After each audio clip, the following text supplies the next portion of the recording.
Over the past many years, we've been hearing story after story of how certain Hollywood stars aren't who they appear to be. Some of them just have terrible political views and choose to support people who have been proven to be bigots, and more. Some, however, have been accused of and proven to be, in some cases, terrible people who prey on others because their status gives them power. One such person is apparently James Franco, who's been accused of being a kind of by someone who worked on a certain movie with him. I'm gonna break it down for you, but before I do that, go ahead and do me a favor, leave a like on this video, subscribe to the channel, and hit the bell icon so you never miss an upload from us. And with that being said, let's get straight into the video. Do you want to win an iPhone 12, maybe a MacBook Pro? How about $500 cash? All you have to do is comment the secret hidden message somewhere in this video. That's it. Oh, and leave a like on this video and subscribe to the channel so we can keep affording these giveaways. Winner will be announced at the last day of each month. Thanks for watching and good luck.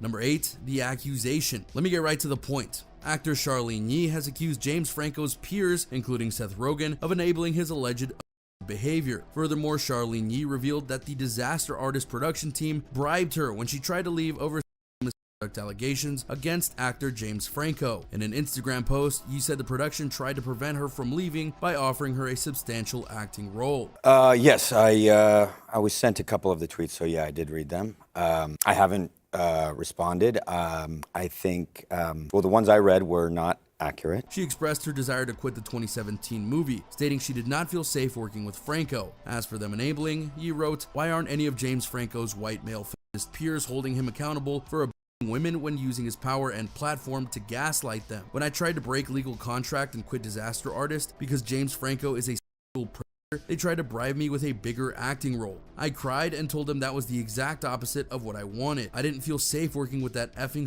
predator." She continued, "They minimized and said Franco being a predator was so last year and that he changed, when I literally heard of him new women that week." She wasn't done. White men saying it's not their responsibility when holding Franco accountable or when holding Seth Rogen accountable. Then whose responsibility is it? But one of the things that I've learned is that this is a conversation that obviously needs to be had. A good question indeed, wouldn't you say? Number 7, Franco's history. Franco's faced a number of allegations for many years. Back in 2014, he admitted to messaging a 17-year-old girl and inviting her to meet him at his hotel. In 2018, following his Golden Globe win for The Disaster Artist, several women tweeted accusations of misconduct.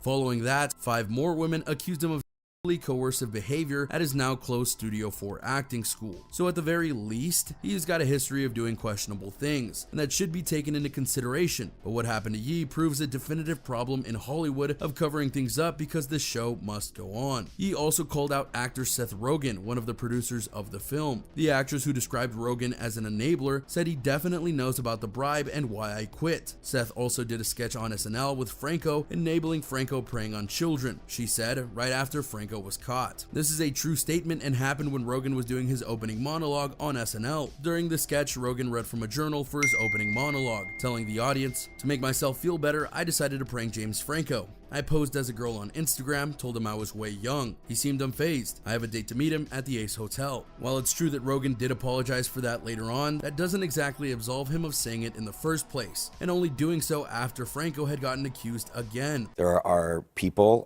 women and others who have not been a part of this conversation, and I truly believe, and why I was wearing the pin is that. Plus, Rogen's apparent treatment of Yi and possibly others during The Disaster Artist proves that he was willing to go to bat for Franco after multiple accusations had been levied against them. Number 6, exposed messages. One of the women who came forward about Franco and his ways was a 17-year-old Scottish schoolgirl who leaked the messages between her and the actor in April 2014. Franco later confirmed it was him who sent the messages to the teenager. Enablers are just as toxic and are too, she said, disgusted by white men choosing power over protecting children and women from predators. Educate, organize, and dismantle corruption in your circles and in the law. White men saying it's not their responsibility when holding Franco accountable, or when holding Seth Rogen and enablers accountable. He continued, "It was so shocking. I don't know.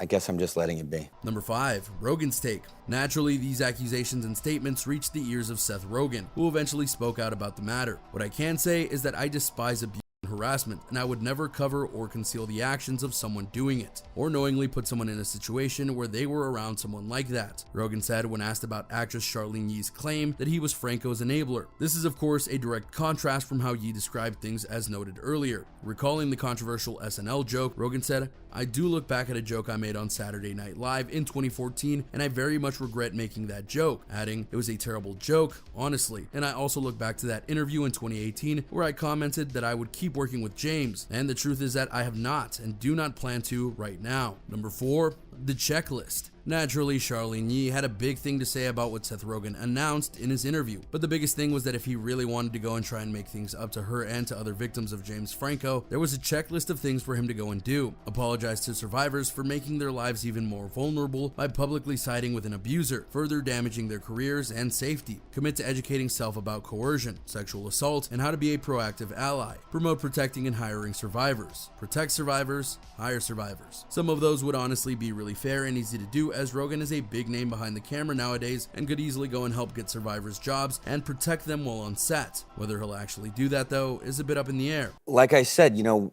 there are stories that need to get out. There are people that need to be heard. Especially since, number 3, the credits. If you recall Rogan's statement about how he wouldn't go and work with James Franco so long as these allegations were over his head, there's a bit of a twist in that tale, mainly in that Yee found out that the upcoming Hulu series Pam and Tommy, about Pamela Anderson and Tommy Lee, has a lot of executive producers, and 2 of them happen to be James Franco and Seth Rogen. Now you might be able to make the case that they are not working on the same episodes, and thus they aren't really working together, but that's really besides the point here, and alone speaks to a certain nature in Hollywood that if someone empowers accused of doing something bad, they just ignore it or play it off because it affects their bottom dollar. Want an example? Number 2, Ellen DeGeneres. While it's true that Ellen DeGeneres was not a like James Franco is accused of being, she absolutely was accused of workplace abuse, exploiting workers, and all around creating an unsafe and unfair work environment for those under her purview. But for the longest time, nothing happened to her. A complaint was filed years ago by an employee who noted that Ellen treated anyone under her like peasants, and nothing came of it. Then in early 2020, after the pandemic shut down Ellen's show, multiple complaints started to emerge, one after another, about Ellen's true nature and how she berated, abused, and forced her workers to follow insane rules. But again, for the longest time, nothing happened. Then it was revealed that her executive producers were doing